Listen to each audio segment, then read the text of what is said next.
I never thought a joke could change the world. Not literally, at least. But then again, I never thought I'd be the kind of guy who loses his last shred of dignity on a stage no bigger than a shoebox, either. There I was, standing under the flickering neon lights of a place called the Cafe of Infinite Laughter, a name that, in hindsight, should have been my first clue that normal rules didn't apply here. The air was thick with the smell of burnt espresso and something vaguely like anticipation, or maybe it was just the collective nervous twitch of the cafe's few patrons. I shuffled in, a man with worn-out shoes and an even more worn-out smile, wondering if tonight would finally be the night I bombed so badly that even the rats running the city's underground would give me a break. The cafe itself was a contradiction of sorts, part dive bar, part dreamscape. Its walls were plastered with faded posters of comedians long forgotten, and the furniture seemed to lean awkwardly like it was trying not to be noticed. But what caught my eye most was the neon sign outside, buzzing erratically in vibrant neon colors, casting wild shadows that danced like they had a life of their own. It beckoned me inside with a promise I wasn't sure I wanted to keep: infinite laughter. Infinite, as it turned out, might have been a bit of an overstatement. I took a seat at the bar where Luna worked her magic. She was short, with bright purple hair that looked like it belonged in a sci-fi movie, and a mischievous grin that suggested she knew all the cafe's secrets but was in no hurry to share them. Luna poured me a coffee that tasted suspiciously like sarcasm and smiled knowingly. "First time?" she asked, raising an eyebrow. "Is it that obvious?" I muttered, nursing my cup like it was a lifeline. "Only if you were drowning in self-doubt." I laughed, but it came out more like a cough. The open mic was a cruel mistress that night. The audience was sparse, the kind of crowd that glanced at their watches more than the stage.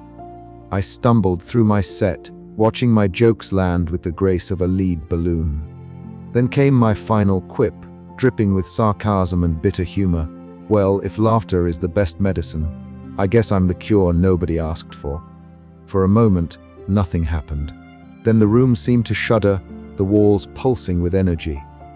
Chairs sprouted legs and scuttled away, coffee cups giggled and poured themselves, and the neon sign outside flickered wildly. The world outside the cafe twisted, reshaping itself into something that could only be described as a living punchline. Street signs blinked out jokes, pigeons wore tiny bow ties and performed stand-up routines, and lampposts bent over laughing. I blinked, trying to process the absurdity. What had I done? Was this some cruel joke played on me by the universe? Or worse, by the cafe? Luna watched me with an inscrutable expression, her grin now tinged with seriousness. "Welcome to the absurd," she said softly. Panic swelled in my chest, but beneath it, a flicker of something else: determination. If my words could cause this chaos, maybe I could find a way to fix it. Maybe there was an unfunniest word out there, a mythical phrase Luna hinted at, something that could undo the madness. I didn't know where to start, but I knew I had to try. As I stood in the middle of the cafe, surrounded by an orchestra of giggling teacups and dancing chairs, I realized this was only the beginning of a very strange journey. The punchline had landed, and now I had to figure out how to write the next act before the whole world turned into a joke with no punchline at all. I had barely closed the door behind me when reality started to unravel like an old sweater snagged on the sharp edge of absurdity. The city outside the Cafe of Infinite Laughter was no longer the familiar grind of concrete and coffee stains. Instead, it was a fever dream painted in slapstick strokes and ridiculous hues. Lampposts curved and bowed like they'd had one too many drinks, swaying gently as if listening to the wind's off-key whistle. Pigeons, those usual grey blobs of urban nuisance, strutted by in miniature top hats and monocles, chuckling in a way that was somehow unsettling and vaguely charming. I blinked, wondering if the coffee was spiked, or if this was some cruel joke played on me by a city that had finally decided it was tired of normal. The sidewalk beneath my feet rippled like a sheet of water disturbed by a stone, and for a moment, I felt like I'd stepped into a carnival funhouse designed by a madman with a particularly twisted sense of humor. The absurdity was almost comical, as I wandered deeper into the transformed streets. The cacophony of silly sounds and nonsensical sights danced around me. Vendors shouted out deals that made no sense: buy one invisible hat, get two free! While a street performer juggled flaming rubber chickens that squawked in protest each time they hit the pavement. It was like the city had become a living punchline, and I was the punch-drunk protagonist, trapped in a joke without an obvious setup. I ducked back into the cafe, the neon sign flickering erratically above the door as if it, too, was struggling to keep up with the chaos. Inside, the atmosphere was strangely calm, a refuge amid the lunacy, a place where the rules were just as twisted, but at least predictable in their unpredictability. Behind the counter stood Luna, the cafe's barista, and my first real beacon of sanity in this mad world. Her bright purple hair was a beacon in itself, glowing softly under the cafe's dim lights. She flashed me a grin that was equal parts mischievous and knowing, like she was in on a cosmic joke that I was only starting to understand. "You renew," she said, sliding a steaming cup of coffee toward me with a practiced flick of her wrist. The aroma was rich and grounding, a small comfort in a sea of nonsense. "You could say that," I muttered, eyeing the coffee like it might sprout legs and start telling jokes. Luna leaned in, her voice dropping to a conspiratorial whisper. "This place, it's not just a cafe. It's a crossroads where humor and reality intersect. Every joke told here, it breathes, it lives. It changes the world outside these walls," I snorted. "So you re-saying my sarcastic quip turned the city into a clown car?" "More or less," she said with a shrug, her grin widening. "But it's not just about laughs. There's a balance. Too much humor, and the world starts to unravel. Too little, and it gets dull and lifeless." I took a sip of the coffee, feeling the warmth spread through me like a small anchor in the storm. And what happens if the balance tips too far? Luna's eyes flickered with something deeper, warning, maybe, or regret. "Then you get what you reliving in now. A world that's simultaneously hilarious and horrifying. A carnival where the rides never stop spinning and the clowns never take off their masks." As I digested her words, a waiter tripped over what looked like an invisible banana peel, flailing wildly before hitting the floor with a dramatic thud. The peel itself vanished the instant he touched the ground, leaving only the echo of his surprised yelp and a ripple of laughter from the cafe's patrons. It was a laugh that didn't quite reach their eyes, a laughter that felt rehearsed, like they were all actors playing parts in a farce they couldn't escape. "See what I mean?" Luna said softly. "The jokes of consequences, and sometimes those consequences bite back."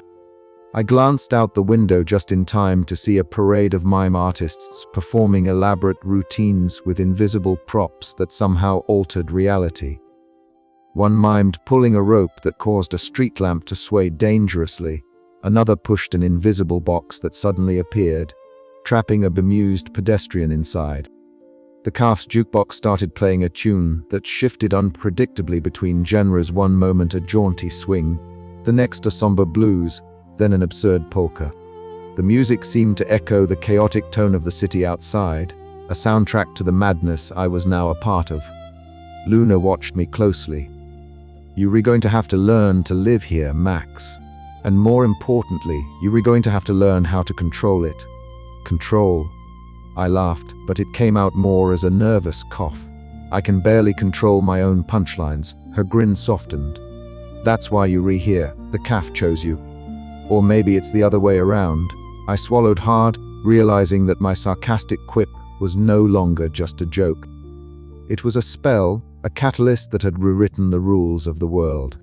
And if I didn't figure out how to fix it, there might not be a world left to fix. "So, what now?" I asked. Luna's eyes glinted with a mixture of mischief and resolve. "Now you start learning, and you start listening.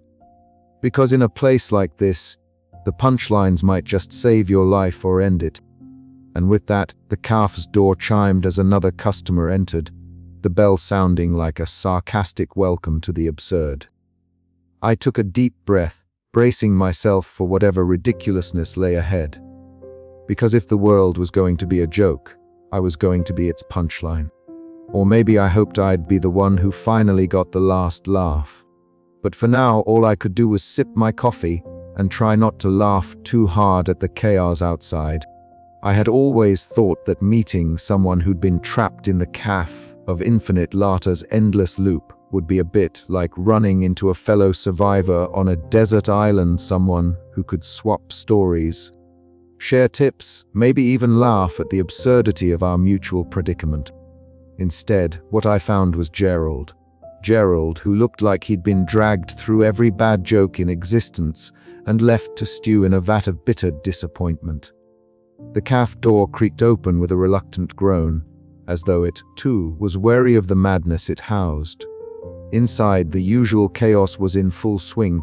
Coffee cups pirouetted across the counter, their porcelain laughter ringing out like tinkling bells. Chairs juggled themselves with a clatter that would have been impressive if it weren't so disconcerting.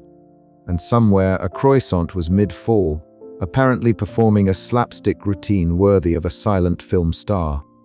In the corner, hunched over a battered notebook covered in coffee stains and frantic scribbles, sat Gerald. He looked up as I approached, his eyes narrowing behind thick glasses that magnified his exhaustion like a pair of sad magnifying glasses. Tall and balding, with the kind of trench coat that had seen better days, he radiated a distinct aura of grumpiness, an aura so strong it nearly knocked me back a few steps. "You're the new guy, aren't you?" he said without looking up, voice gravelly and tired. "Thought you'd be funnier." I couldn't help but grin, the sarcasm instinctively rising to the surface. "Well, I'm a work in progress," he snorted, a sound halfway between a laugh and a cough. "This place chews up comedy and spits out cynicism. You'll see." We settled at a crooked wooden table that seemed to lean suspiciously to the left, as if it were trying to escape the very absurdity it supported. Gerald's gaze was sharp, piercing through my initial bravado like a spotlight illuminating every ridiculous assumption I'd made about this place. "You think this is all a joke," he began, "but it's a trap.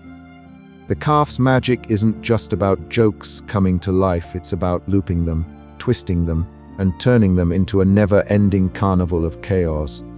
People get caught in cycles, repeating the same absurd scenarios with no way out." I glanced around nervously. A waiter in a bow tie was juggling flaming espresso shots nearby, narrowly missing a pair of doves that cooed indignantly. The surreal circus seemed to mock the seriousness of Gerald's words. "How long have you been stuck here?" I asked.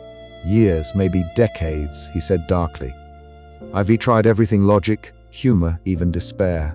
Nothing breaks the cycle." His words hit me harder than I expected. I'd been treating this as a bizarre adventure, a temporary detour from my failing career and personal doubts. But for Gerald, this was a prison. We stepped outside for a moment, the city beyond the cafe warping and twisting like a funhouse mirror. Buildings stretched and shrank, people morphed into caricatures of themselves, and the sky rained down rubber chickens with gleeful abandon. "Look at this," Gerald said, gesturing broadly. "The world's become a punchline, and every punchline has a setup that traps you in its logic." I swallowed hard, the weight of responsibility settling onto my shoulders. This wasn't just some quirky curse, it was a catastrophe. "So what do we do?" I asked. Gerald shrugged, the motion heavy with resignation. "You either learn to laugh with it, or you find a way to break the joke. But breaking it, that's the hard part." His words echoed in my mind as we returned inside. The cafe's laughter swirled around us, a maddening symphony that threatened to drown out reason. But in that moment, amidst the chaos and the comedy, I knew one thing for certain: I couldn't afford to treat this as a joke anymore. Not if I wanted to get out alive, because somewhere in the endless laughter lay a darkness I hadn't yet begun to understand. And Gerald, for all his grumpiness, was the first person who'd made me see it. I glanced at him, the man who'd been broken by the cafe's magic but still clung to a thread of hope. All right, I said, let's figure this out. Gerald gave me a crooked smile, faint but genuine, a rare crack in the armor of his bitterness. Welcome to the real joke, he said. Now the hard work begins. And with that, the carnival of absurdity didn't seem quite so funny anymore. But maybe, just maybe, it was a problem worth solving. The cafe's door slammed shut behind us, the echoes of laughter mingling with the pounding of my own heartbeat. Somewhere in the distance, a clown horn honked. I swallowed the lump in my throat and prepared for the ride ahead. Because in a world where jokes could kill and laughter was the weapon, I was about to learn that sometimes the funniest thing was simply staying sane. And that, dear reader, was no joke. I never truly believed that a joke could bite back until that particular afternoon when the world decided to take my sarcasm seriously, and not in the way I'd hoped. It started innocuously, as all great disasters do, a tired punchline muttered under my breath outside the cafe of infinite laughter. I was nursing a cold coffee, the kind that tastes like regret mixed with burnt grounds, when the thought struck me, why not mock the very absurdity I'd stumbled into? I cracked a joke about the lampposts, looking like they'd been designed by a committee of drunken giraffes. The words barely left my mouth when the nearest lamppost blinked, yes, blinked its googly eyes popping into existence. And then it launched into a garbled tune that sounded suspiciously like a nursery rhyme mashed up with an off-key opera. Passers stopped mid-stride, their faces a mix of amusement and confusion. Children laughed, but even their giggles had an edge of nervousness. An elderly man shuffled backward, clutching his hat as if it might sprout wings and fly away. I felt a prickle of unease. This wasn't some harmless quirk of the cafe, it was a warning shot. I blinked, and suddenly the shadows on the pavement twisted into mocking caricatures of the pedestrians themselves, waltzing and sneering with exaggerated expressions. The city had turned into a carnival of the bizarre, and I was its unwitting ringmaster. I stumbled back into the cafe, desperate for answers. Luna was behind the counter, her purple hair catching the neon glow like a beacon of both mischief and hope. "You really did it this time," she said, voice low but tinged with amusement. "That joke of yours didn't just land, it exploded." Exploded. I echoed, feeling the weight of my words for the first time. "I was only joking, that's the problem," Luna replied, sliding a cup of steaming tea toward me. "Here, jokes don't just stay jokes. They grow legs, teeth, and sometimes a bad attitude. You've poked the hornet's nest, Max." I sank into a chair, the chaotic hum of the cafe swirling around me. Each laugh, each chuckle from the patrons seemed to fuel the madness outside. I realized then that humor, while a balm, was also a blade, sharp, unpredictable, and capable of cutting deeper than I wanted to admit. That night, back in my cramped apartment, the nightmare followed me home. Staring into the mirror, my reflection began to twist and contort, mocking my every move with exaggerated smirks and sarcastic grins. It was as if the city's absurdity had seeped into my very soul. I was trapped between laughter and despair, the jester and the victim of my own jokes. The next morning, the headlines read, "City's shadows rebel, lampposts serenade streets." The world I knew was unraveling, one punchline at a time. I couldn't deny it any longer. My words wielded a dangerous power, and if I didn't learn to control them, the chaos would consume everything. But how do you tame a joke that's already taken on a life of its own? The cafe had shown me a glimpse of that answer. Somewhere within its walls, within the laughter and madness, lay the key. I just had to find it before the city became a punchline with no ending. And that, dear reader, is where my real journey began, not with a laugh, but with a shuddering realization that sometimes the joke isn't funny anymore. Not when it's your world falling apart around you. So here I am, caught between the absurd and the real, trying to figure out if humor is a friend or a foe. And trust me, when the lamppost starts singing, you don't just laugh, you listen. Because the joke, it's only just getting started. But enough about me for now. There's a cafe waiting, and it's not done with me yet. I never thought he'd find a kindred spirit in someone who seems hell-bent on turning the world into a slapstick nightmare. But there I was, standing in the dim backroom of the Cafe of Infinite Laughter, watching Jasper work his magic or madness, depending on your tolerance for absurdity. The room itself seemed alive, walls rippling like a disturbed pond, furniture contorting into grotesque caricatures of themselves. Jasper, with his lanky frame and mischievous grin, was in his element, delivering punchlines like a verbal hurricane. "You call that a joke?" I muttered under my breath, eyeing the scene with a mixture of awe and irritation. He caught my glare and raised an eyebrow. "Careful, Max. You might turn into one of these rubber chickens if you re not careful." Before I could retort, the furniture morphed again, this time folding itself into a giant hoopy cushion that let out a thunderous fart sound, echoing through the cafe and causing a ripple of laughter to surge from the walls themselves. It was maddening. "Look," I said, stepping forward, trying to keep my voice steady despite the chaos, "your jokes, they're making things worse. Every punchline you deliver twists reality further into nonsense. We don't need more rubber chickens raining from the sky." Jasper shrugged, his smirk never fading. "And what's your brilliant plan, then? Sit around and mope? Your sarcastic quip kicked this whole mess off, didn't it?" I clenched my fists. "That was an accident." "Sure," he said, waving a hand dismissively. "Accidents happen when you're not creative enough to control your jokes." The tension between us crackled like static electricity, but beneath the barbs was a grudging recognition. We were both trapped in this absurdity, both desperate to find a way out, as much as I hated to admit it. Jasper's reckless flair stirred something in the stagnant air, a spark of chaotic brilliance that might just cut through the madness. We stepped back out into the transformed city streets, where Jasper immediately unleashed another joke. This time, rubber chickens began to rain down, bouncing off heads and triggering a cacophony of squawks and laughter.